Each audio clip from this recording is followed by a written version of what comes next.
Mangalagiri MTMC కార్యాలయంలో పట్టణంలో స్వతంత్ర సమరయోధులు రేనాటి వీరుడు వడ్డే ఓబన్న విగ్రహానికి స్థలం కేటాయించాలని కోరుతూ కమిషనర్ అలీం బాషాకు వడ్డెర యువ చైతన్యం నియోజకవర్గ కమిటీ నాయకులు వినతి పత్రం అందజేశారు. ఈ కార్యక్రమంలో వడ్డెర యువ చైతన్యం రాష్ట్ర అధ్యక్షులు కుంచాల కృష్ణకిషోర్, వ్యవస్థాపక అధ్యక్షులు తురక రామారావు, నాయకులు తురక లవకుమార్, తన్నీరు శ్రీరాములు, కొమ్మర వెంకట ప్రసాద్ రాజు, తన్నీరు కృష్ణ, దుర్గారావు, మల్లెల మణికంఠ, నాగమల్లేశ్వరరావు, వేమ్ల తిరుమలేష్, సుజాత తదితరులు పాల్గొన్నారు. మంగళగిరి నియోజకవర్గంలో వడ్డే ఓబన్న గారి విగ్రహ ఏర్పాటు చేయడం కోసం మంగళగిరి తాడేపల్లి మున్సిపల్ కార్పొరేషన్ గారికి వినతి పత్రం ఇవ్వడం జరిగింది. ఈ యొక్క కార్యక్రమానికి విచ్చేసిన ప్రతి ఒక్కళ్ళకు కూడా పేరు పేరున ధన్యవాదాలు తెలుపుకుంటా ఉన్నాం. ఈ రోజున మంగళగిరిలో వడ్డే ఓబన్న జయంతి జరుపుకుంటున్నాం. రాష్ట్ర ప్రభుత్వం అధికారికంగా వడ్డే ఓబన్న జయంతిని 11/1/2025 తేదీన అధికారికంగా చంద్రబాబు నాయుడు గారు ప్రకటించడం జరిగింది. కానీ మంగళగిరి నియోజకవర్గంలో కనీసం ఆయన విగ్రహం ఒక్కటి కూడా లేదు. ఆయనకి నివాళులు అర్పించాలంటే కనీసం ఒక విగ్రహం కూడా లేదు. దానికోసమని బీసీ నాయకులు, వడ్డెర బీసీ సంఘాల నాయకులు అందరూ కూడా ఆయన ఒక విగ్రహాన్ని ఏర్పాటు చేసుకొని మంగళగిరిలో ఆయనకి ఘనమైన నివాళులు అర్పించాలనే ఉద్దేశంతో ఈ రోజున మంగళగిరి మున్సిపల్ కార్పొరేషన్ గారిని కమిషనర్ గారిని కలవటం జరిగింది. ఆయన కూడా స్పందించి మంగళగిరిలో ఒక విగ్రహం పెట్టుకోవటం కోసం నా వంతుని కృషి చేసి మీ అందరికీ మంచిగా వడ్డే ఓబన్న విగ్రహం ఏర్పాటు చేయడానికి నేను కూడా నా వంతు కృషి చేస్తానని మాట ఇవ్వటం జరిగింది. ఈ యొక్క కార్యక్రమం వచ్చిన ప్రతి ఒక్కళ్ళకి కూడా పేరు పేరు ధన్యవాదాలు తెలుపుకుంటూ సెలవు తీసుకుంటా ఉన్నాం. జై వడ్డే ఓబన్న, జై వడ్డెరా, జై వడ్డే ఓబన్న. మొదటి తరం వడ్డే ఓబన్న విగ్రహం మంగళగిరిలో ఏర్పాటు చేయటకు కమిషనర్ గారు తప్పనిసరిగా ఆయన సాయశక్తులని కృషి చేస్తానని చెప్పారు. కాబట్టి మేము 5 ప్లేసులు చెప్పడం జరిగింది. 5 ప్లేసుల్లో మాకు ఇప్పించండి, మీ విగ్రహం ఏర్పాటు చేసుకోవటం అని చెప్పేసి మా వడ్డెర సంఘం తరపున ఆయనకు వినతిపత్రం ఇవ్వడం జరిగింది. ఆయన గారు కూడా స్పందించి తప్పనిసరిగా మీరు కలెక్టర్ గారిని కలవండి, ప్లేస్ ఏర్పాటు చేసి మీకు విగ్రహం ఏర్పాటు చేసే దాంట్లో నా సాయశక్తిగా కృషి చేస్తానని చెప్పారు. కనుక ఆయన విగ్రహం మంగళగిరిలో లేకపోవడం చాలా బాధాకరమైనటువంటి విషయం. అందుకోసం అని చెప్పి విగ్రహం ఏర్పాటు కోసం అని చెప్పేసి మేమంతా ఈరోజు కమిషనర్ కలిసాము. ఆయన స్పందనకు మా యొక్క ధన్యవాదాలు తెలుపుకుంటున్నాం. జై వడ్డే ఓబన్న, జై వడ్డే ఓబన్న. తాడేపల్లి 6వ వార్డు పరిధిలోని నెహ్రూ బొమ్మ సెంటర్లో పట్టా భూమిలో నిర్మిస్తున్న రేకుల షెడ్ను టౌన్ ప్లానింగ్ ఉద్యోగులు కూల్చివేశారు. ఈ మేరకు బైతులు మీడియా ఎదుట మాట్లాడారు. మా తల్లిగారు అయినటువంటి మరి ఇంత వీరమ్మ గారు, మా నాన్నగారు ఇంత సామిరెడ్డి గారు 30 సంవత్సరాల క్రితం ఈ మట్టి గోడలతో మరి నిర్మించుకున్నటువంటి పాత రేకుల షెడ్లో మరి వాళ్ళు నివాసం చేస్తూ వచ్చారు. మరి అది శిథిలావస్థకు వచ్చినప్పుడు ఇది మార్చుకొని మరి పైపులు పెట్టి మరి తిరిగి మళ్ళీ అది వాళ్ళకి మా తల్లిగారు అయినటువంటి వీరమ్మ గారికి మరి ఇది నివాసం ఏర్పాటు చేయడానికి తిరిగి దీన్ని మరి ఇది అది షెడ్ వేసుకోవడానికి ప్లాన్ ఉండగా మరి మున్సిపాలిటీ వాళ్ళు వచ్చి ఏ సమాచారం లేకుండా మరి పొద్దున పూట 10 గంటలకు చెప్పి 12 గంటలకు వచ్చేసి పడగొట్టి వెళ్ళిపోయారు. మరి ఇది ఎంతవరకు న్యాయం అనేది మరి మీరే మాకు పెద్ద మనసుతో మరి వృద్ధాప్యులైనట్టు మా తల్లిగారి 80 సంవత్సరాల వయసు, మరి ఆమెకి నివాసానికి మరి ఈ విధంగా మరి కూల్చివేయటం జరిగింది. నివాసానికి మరి చాలా మరి ఇబ్బంది పడుతూ మరి మీడియా ముందుకు వచ్చి మిమ్మల్ని లోకేష్ గారిని మరి నారా చంద్రబాబు నాయుడు గారిని మరి ఈ విషయాల్ని మరి తెలియపరుస్తా ఉన్నాం. ఇక్కడ మరి ఈ తాడేపల్లి పట్టణంలో అనేక మరి అక్రమ కట్టడాలు ఉన్నాయి, మరి ఎన్నో ఉన్నాయి. మరి అది మున్సిపల్ పరిధిలో ఉన్నాయి. మరి డాక్యుమెంట్స్ లేనివి కూడా ఉన్నాయి, వాటిలో కన్స్ట్రక్షన్ పర్మిషన్ లేనివి ఎన్నో కట్టుబడులు జరిగి ఉన్నాయి.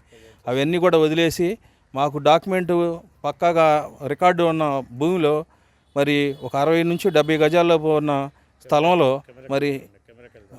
స్థలంలో మేము కన్స్ట్రక్షన్ చేసుకుంటుంటే మరి అక్రమంగా వచ్చి మాకు చెప్పకుండా ఇంటిమేషన్ కూడా లేకుండా కూల్చివేశారు. మాకు ఎంత బాధగా ఉంది. నోటీసులు అనేవి కూడా మాకు ఇంతవరకు కూడా ఏమి ఇవ్వలేదు. పొద్దునప్పుడు 10 గంటలకు వచ్చి చెప్పారు, 12 గంటలకు వచ్చి జేసీబీ తీసుకొచ్చి మరి టౌన్ ప్లానింగ్ వాళ్ళు పడేయటం జరిగింది. 6వ వార్డు అండి మాది. ఈ విధంగా జరిగింది. అయితే మరి మాకు న్యాయం చేయాలని మీడియా ముందుకు వచ్చి మేము కోరుతా ఉన్నాం. మాకు మా తల్లిగారు అయినటువంటి మరి వృద్ధాప్యంలో ఉన్న మా తల్లిగారికి మరి న్యాయం చేయాలని మేము మరి సైన్యంగా కోరుతా ఉన్నాం. మాకు న్యాయం జరిగిస్తారని మేము నమ్ముతున్నాం. మేము వచ్చి కలుస్తాము, మాకు టైం ఇవ్వమని కూడా అడిగాము. అడిగితే వాళ్ళు నిర్లక్ష్య స్వభావంగా వెళ్ళి మీరు వెంటనే తీయండి, లేకపోతే మేము పడేస్తామని చెప్పేసి మాకు టైం కూడా ఇవ్వకుండా వచ్చి ఎమ్మటే 2 అవర్స్లోనే పడేసి వెళ్ళిపోవడం జరిగింది. మేము అడ్డం పడ్డా కానీ ఆ జేసీబీని అసలు మా మీదకి తీసుకొచ్చి ఆ పని నిర్దాక్ష్యంగా కూలదోసి వెళ్ళిపోయారు. 2 అవర్స్లోనే వాళ్ళు చెప్పిన 2 గంటల్లోనే జరిగిపోయింది ఇదంతా. మాకు న్యాయం చేయాలని మేము కోరుతా ఉన్నాం. పై అధికారులని కలవటానికే మేము వాళ్ళు చెప్పినప్పుడు మేము వెళ్ళాము. వెళ్తే దారి మధ్యలోనే మా బాబు ఈ విధంగా జేసీబీ వచ్చి పడగొట్టారు అని అంటే వెనక్కి తిరిగి మళ్ళీ వచ్చి చూస్తే ఆఖరి దశలో ఉన్నప్పుడు జేసీబీ వెనక్కి తిరిగి వెళ్ళిపోబోతా ఉంది. మా ఇల్లు మట్టి వాళ్ళ కట్టుకొని ఉంటామండి. భర్తని నివాసం చేశాము. ఆయన కొంతకాలం 10 సంవత్సరాల దాకా ఆయన జబ్బు చేసి చనిపోయాడు. 4-5 సంవత్సరాలు ఆయన చనిపోయి నేను ఒంటరిగా ఉంటున్నానయ్యా. ఉంటుంటే మరి ఈ రకంగా మరి వచ్చి మరి ఇది మేము పడేసి మరి రేకులు మళ్ళీ వేసుకుందాంలే, మరి చెదలో దూలాలు కూడా పడిపోతున్నాయి, అందుకని వేసుకుందామని చెప్పి ప్రయత్నం చేశాము. ప్రయత్నం చేసి 3 రోజుల నుంచి కనెక్షన్ చేస్తుంటే పొద్దున వచ్చి వాళ్ళు మరి ఏం చేయకుండా మరి పడేస్తాడు. మేమన్నా మా అబ్బాయి లేడు, వచ్చి నాకు ఉండండి, తొందరపడతారు ఎందుకని మా మనవడు మేము కూడా అన్నాం. అంటే కాదు కూడా దాన్ని పడేసారు, పారిపోయారు. ఈ రోజైనా వాళ్ళు ఈ రోజు జరిగింది. ఈ రోజు రావడం పడేయటం సమయం అడగలేదా మీరు? సమయం నన్ను అడగలేదు. సమయం అసలు నాకు తెలియదు. వాళ్ళు వచ్చి పడేసిన దాకా మా అవన్నీ గబగబ మోగుతుంటే దాన్ని బయటకు వచ్చాం. మోగుతుంటే ఇక పడేస్తుంటే మా పిల్లలు కూడా అన్నారు, మనరాలు కూడా మా డాడీ లేడు ఎందుకంటే ఉండండి అన్నారు. అన్న కూడా అసలు మాట వినకుండా గబగబా పడేశారు, వెళ్ళిపోయారు. మరి ఇప్పుడు మీకేం కావాలి? మీ న్యాయం ఏం కావాలి? మాకు న్యాయం తీర్చాలండి. నేను మరి ఎంత రాలేను, ఎక్కడ ఉంటాను అయ్యా, నాకు మరి ఇల్లు కావాలి, నేను వాసం కావాలి, అవి న్యాయం తెచ్చమని కోరుతున్నాను. అంతకు తప్పు నేనే ఉండటానికి. వేసవి ఉగ్రరూపం దాల్చింది. ఈ మేరకు బుధవారం ఎంటీఎంసీ పరిధిలో ఎండలు మండిపోయాయి. వీక్షిద్దాం నేటి దృశ్యం.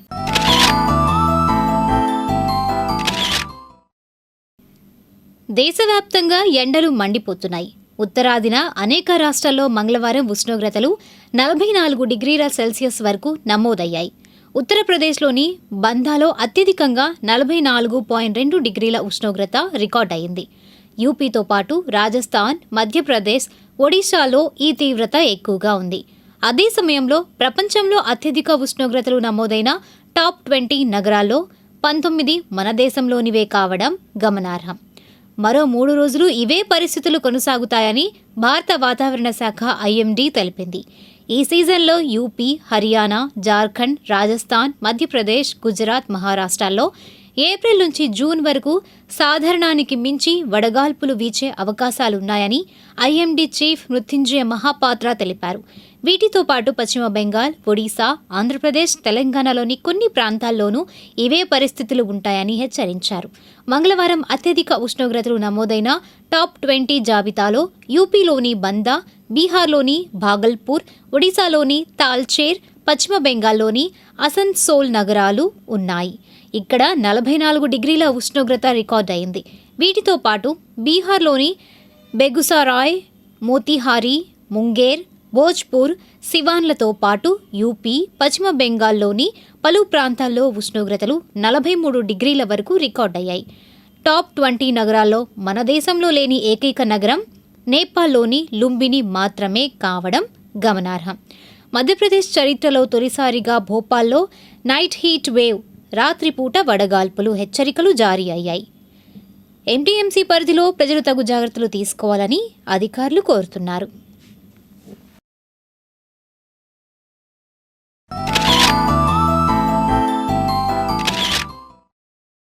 ఇప్పుడు సినిమా బ్రేక్.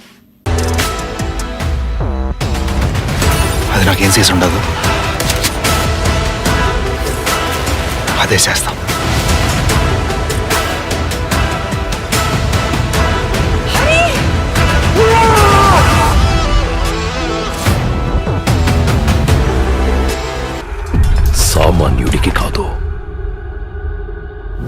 భయంకర బ్రహ్మ రాక్షసుడికి.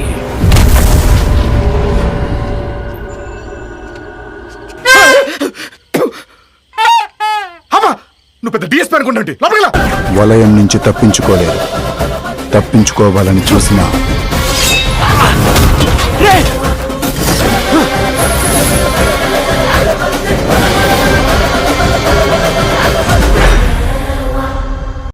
మన జీవితానికి ఎవడెవడో లైకులు కొట్టడం కాదు. భగత్ సింగ్, ఉస్తాద్ భగత్ సింగ్ ఇచ్చి పడేసే గోత్రం, ఎరగదీసే నక్షత్రం.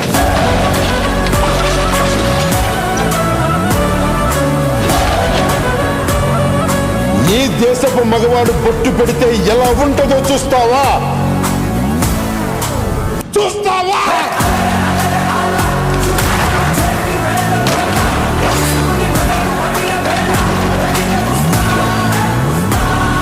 ఈసారి పెర్ఫార్మెన్స్ బద్దలైపోద్ది.